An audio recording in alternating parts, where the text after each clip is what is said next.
The elevator ride down felt longer than usual. I kept one hand in my pocket, gripping the USB drive like it was a lifeline.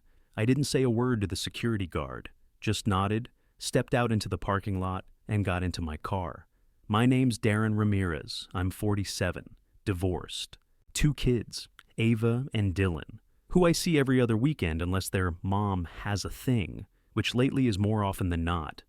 I've spent my whole life dealing with numbers and cleaning up other people's messes. Quietly. That's always been my style. I grew up in Joliet, Illinois. My dad ran a tire shop off Route 52, used to have me under cars before I could even reach the brake pedal. Check the alignment first, he'd say, handing me the gauge. Not just the tread. Small misalignments wreck everything. I didn't know it then. But that line stuck with me. It's probably why I ended up in accounting. Not for the money, not for the prestige, but because it made sense. Numbers either line up or they don't. You find the small misalignments before they blow out the whole damn system. After a string of boring office jobs and a decade of freelance gigs, I landed full-time at Barrow & Kelton, logistics company out of Naperville. Solid place, good salary, decent hours. I figured I'd ride it out to retirement. For the first 2 years, I thrived. Stayed out of politics, met my deadlines, kept clean records. My managers respected me. The company was growing fast, and I was right there keeping the spreadsheets balanced behind the scenes. Then Claire Monahan came in. She didn't come from logistics. She came from some high-rise banking firm out east and walked in like she was here to fix us. First few months, I kept my head down. I wasn't looking to challenge anyone, but the atmosphere changed. Not all at once, just little things. Wrong vendor numbers, purchase orders that never matched, memos with missing line items. And somehow, my name, the guy who'd written the reports, was suddenly gone from the final versions. At first, I thought maybe it was just chaos. New boss, big changes. But then the errors kept pointing in the same direction, toward one cluster of vendors with vague paperwork and unusually fast approvals. Before we get deeper, tell us where you're watching from today. I brought it up once, just casually, in a finance team huddle. Hey, does anyone know why Loring Systems is showing twice on the Q2 allocations? Claire's smile was tight. Thanks for flagging, Darren. I'll handle it. That was the last time I was invited to team huddles. Emails stopped including me. Projects I'd led were suddenly reassigned. It wasn't just me, either. My coworker Jay, sharp guy, sharper tongue, caught the same treatment. He laughed one afternoon over coffee and muttered, "Just shut up and survive, man. It's not worth the pushback." That's when I knew this wasn't a mistake. It was a pattern. I started quietly saving things. Didn't tell anyone. I kept a private log, invoices, emails, internal reports. I used a secure cloud folder with encrypted backup. My daughter had shown me how to password lock my OneDrive the year before for her school Chromebook. Funny how little things come in handy. Every date, every version of a report, every time Claire's initials appeared on an approval that had no matching entry in the ledger. I saved it. Some days I thought maybe I was just being paranoid. Maybe I'd get called out for snooping, but I kept going, because every time I dug a little deeper, the trail got darker. One day, I noticed the same PO number used twice, once for a tech services vendor and once for an office furniture order. Identical numbers, different dates.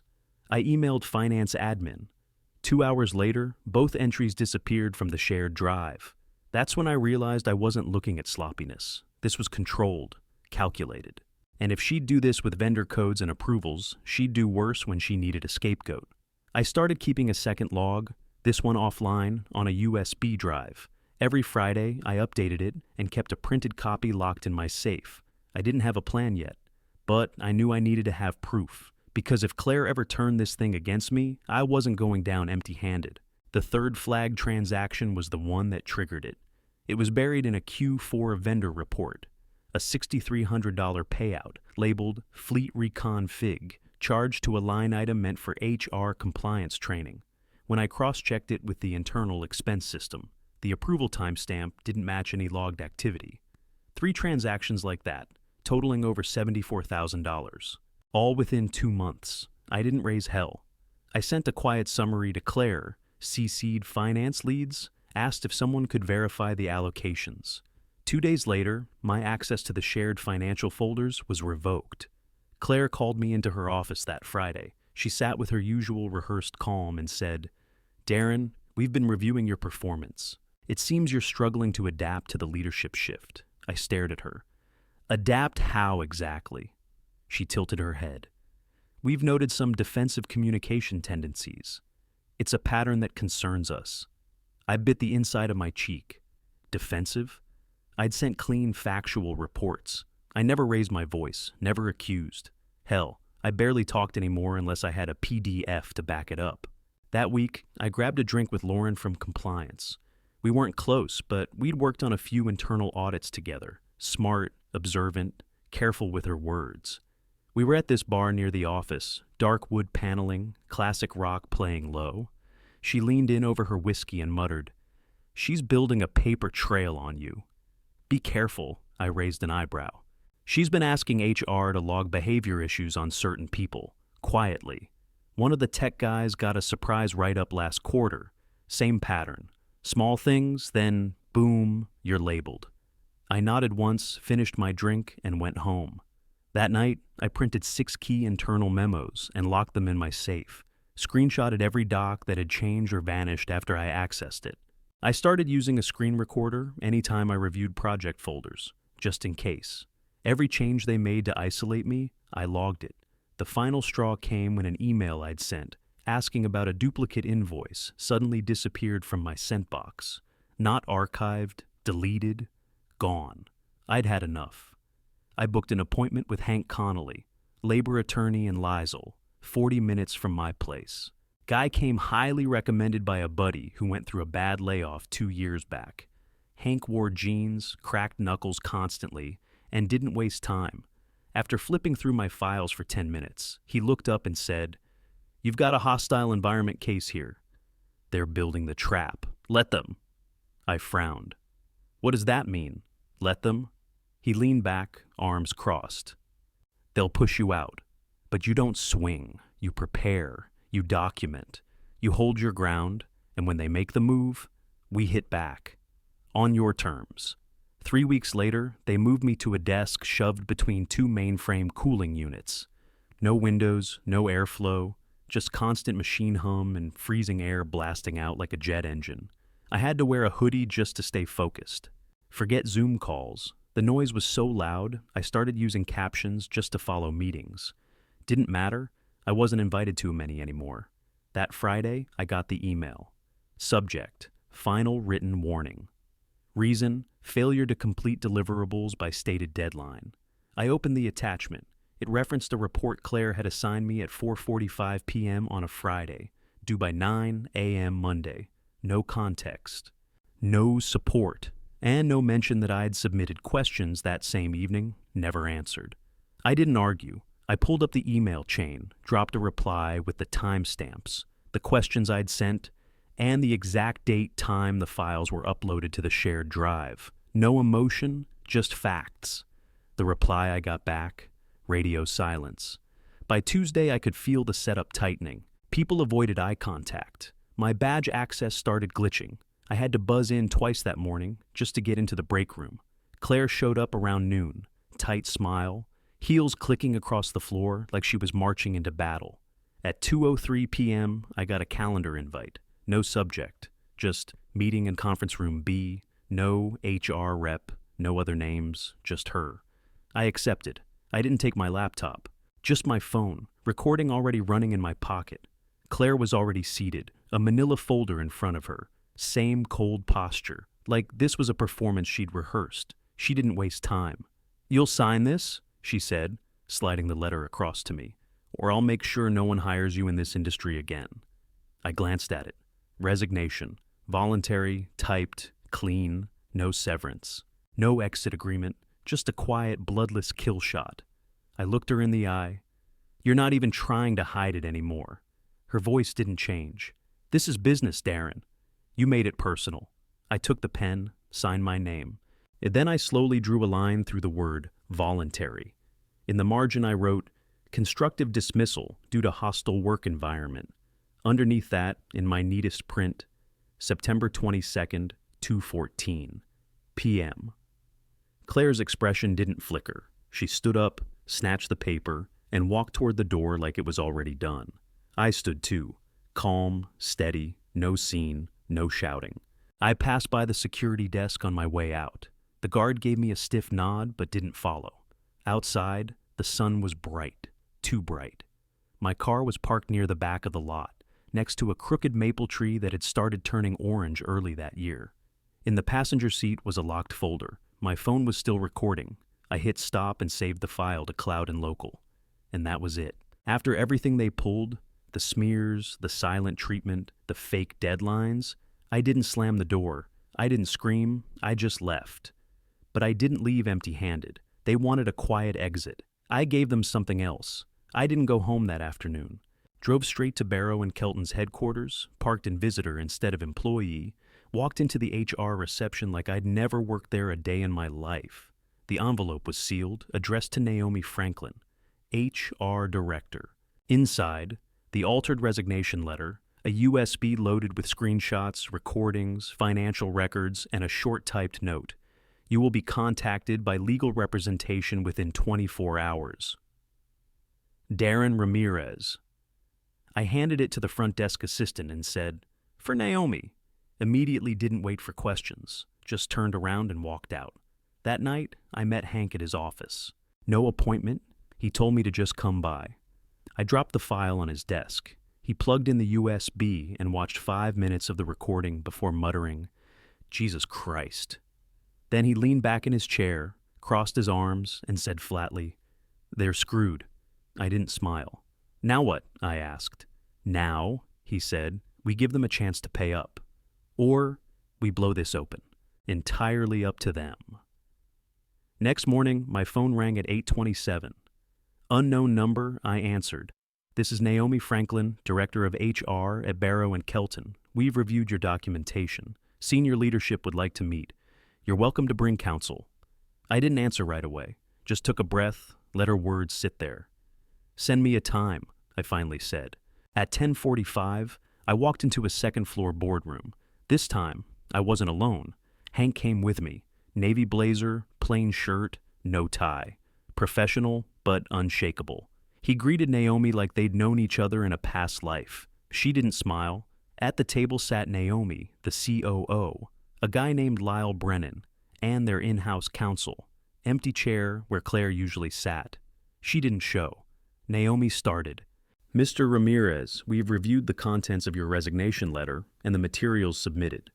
We acknowledge receipt of the documentation and audio file." I nodded once. "Let them talk." Lyle cleared his throat. "2 other former employees have recently reached out to our legal department with similar concerns regarding management misconduct. Your case has been informative." Hank leaned forward, calm, measured. "Our terms are straightforward," he said. "Full reinstatement with back pay, immediate external audit into financial misconduct, and written guarantees of independent reporting pathways for future violations." The room went quiet. Naomi glanced at the general counsel, then back at me. "We'd like to resolve this quickly, Darren." Privately, if possible, I kept my voice even. "That depends how much you want to keep under wraps. I'm not here to play games. I'm here to fix what she broke." The COO nodded. "Understood. We'll respond with a formal proposal by the end of day." Hank stood. "We'll expect it. But just so we're clear, this doesn't go away with a check. We're past that." The walk out of that boardroom felt different. Not like a win, not yet. But the silence wasn't mine anymore. The next morning, I got the formal offer. Temporary reassignment under the COO, effective immediately. No more development plans, no more Claire. She'd been put on administrative leave pending internal review. That was corporate speak for we're quietly panicking behind closed doors. They brought in a forensic auditing firm out of Chicago. Clean suits, clean slates, zero tolerance for corporate bullshit. 4 of them showed up in a dark gray Tahoe, laptops and shoulder bags, clipboards in hand like they were hunting bodies in the walls. And I was their inside man. I got a new badge, full access restored, and a private corner office near the executive wing. No more mainframe buzz, no more folding chairs. Lyle, the COO, gave me exactly one instruction. help them, whatever they need. So I did. We started with the vendors, the ones I'd flagged, but that was nothing compared to what they found once they tore open the records. Over 18 months, Claire had funneled contracts to 6 vendors, all with vague registration info, barely any web presence, and inconsistent billing addresses. Turns out those vendors were tied to 2 shell companies, both linked to a cousin of Claire's who lived in Nevada. One guy on the audit team looked up from his laptop midweek and said, "She didn't even try to hide this. It's sloppy. The total amount? Pushing $950,000, half of it listed as consulting services, the rest buried in shipping fees, regional logistics, and digital integration, whatever the hell that's supposed to mean." Once that number hit the internal dashboard, the company's lawyers went pale, but the money was just the start. As word got out that Claire was under review, people started coming forward. A former project manager who'd been fired last year for insubordination emailed the audit team, said he was let go 2 weeks after questioning a duplicate payment. He still had the original spreadsheets. Another employee, mid-level analyst, found 2 performance reviews in their HR file that they'd never seen before. Both listed behavioral issues. Both dated the same week they had questioned Claire about a finance transfer. The deeper we dug, the messier it got. Claire had changed approval chains in the system, removed department heads and inserted junior staff who didn't even know their names were attached. She rerouted internal warnings about budget inconsistencies to a dummy inbox set up under an alias. IT confirmed the IP was traced to her laptop. One of the most brutal finds was a buried report from 6 months ago. Compliance flagged a missing contract signature. The file had been deleted and overwritten, but the audit team recovered the metadata. Guess who signed it? Claire, using a scanned image of the CFO's old signature from a file dated 2 years prior. By the end of the second week, the legal team had no choice. They notified law enforcement. It was no longer just a corporate problem. It was a criminal investigation. The shift in tone at the office was immediate. No one talked about Claire anymore. Her name didn't come up in meetings. Her office door stayed shut, blinds drawn. Even the die-hard loyalists who used to sing her praises went quiet. I watched it all happen from the inside, not with smug satisfaction, just steady, focused attention. The company that once tried to shove me out a side door now kept asking, "Can you help us understand how she did this?" And I did, line by line. A month later, Lyle called me into his office. Didn't feel like a setup this time. No folder, no security guard pacing the hall. He leaned forward and said, "We want you to take on a new role, Director of Compliance and Integrity." I didn't answer right away. He kept going. "Full autonomy over audit protocols. You'll build the team, write the policy, run the show, higher salary. Reporting direct to me." I still didn't speak. Then he added, "We'll also be overhauling our internal reporting systems. Completely anonymous flagging, third-party oversight, and internal routing transparency." That's when I nodded. "I'll take it," I said. "But if I do this, it doesn't go halfway. No ghost inboxes, no vanishing reports. It works, or I walk." He didn't flinch. "Understood." Claire never came back. 2 weeks later, word came down. Indictment for wire fraud, corporate theft, falsification of internal records. She pled out to avoid trial, got 3 years in prison, plus restitution to the company. Her office was boxed up by legal. No goodbye email, no clean break, just gone. First thing I did after settling into the new position was build my team. My first hire? Lauren from compliance, the one who warned me over a drink months earlier. Sharp, discreet, honest. She took the job before I even finished the offer. Second hire was Rick, a former data analyst who'd left quietly during the Claire era. I'd remembered he flagged discrepancies in a Q3 report 2 years back. When I reached out, he said, "Thought nobody even remembered that." I told him I did. At the next all-staff meeting, the CEO, older guy, rarely speaks at these things, stepped up to the mic. He cleared his throat and said, "To those who had the courage to speak when it would have been easier to stay quiet, thank you." Heads turned toward me. People clapped. I didn't smile, didn't wave, just nodded once. Then they asked me to say a few words. I stepped up, took the mic, looked out at the same people who'd seen me shuffled into a storage room 6 weeks earlier. I said, Integrity isn't a department. It's not a policy. It's a decision, one you make when no one's watching, or worse, when everyone's watching and no one's backing you. The room went still. I finished with, "You won't get punished for speaking up here anymore. Not while I'm in this seat." And I meant it.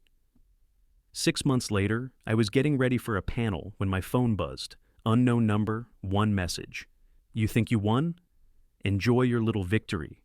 No signature. Didn't need one. The tone was pure Claire. I stared at it for 2 seconds, then hit forward and sent it to Hank. His reply came fast. "Already flagged the probation office. Let her dig deeper." I tossed the phone on the counter and tightened my tie. The company had recovered over $600,000 through contract revisions, clawbacks, and refund settlements. Not all of it, but enough to hurt, enough to make the board pay attention. They'd put in new systems, anonymous whistleblower channels, real-time audit logs, weekly integrity reviews. Not just performative junk, real oversight. I made sure of it. That afternoon, I spoke at a compliance conference in Chicago. They featured my case in a panel titled "Constructive Dismissal and Whistleblower Retaliation," a modern case study. Catchy, right? I was introduced as a model of internal resilience and policy reform. Some consultant in a suit said I was proof that speaking up doesn't have to end your career. I didn't care about any of that. What I cared about sat 2 rows back, quietly watching the stage. Ava and Dylan, 12 and 14, sneakers, hoodies, and little flashes of pride that neither of them tried to hide. After the event, we stood near the parking garage. Cool air, smell of roasted peanuts from some cart across the street. I was checking my bag when Ava looked up at me. "Proud of you, Dad." That one landed, not the award, not the panel invite, just that. I put my hand on her shoulder. "Thanks, kiddo."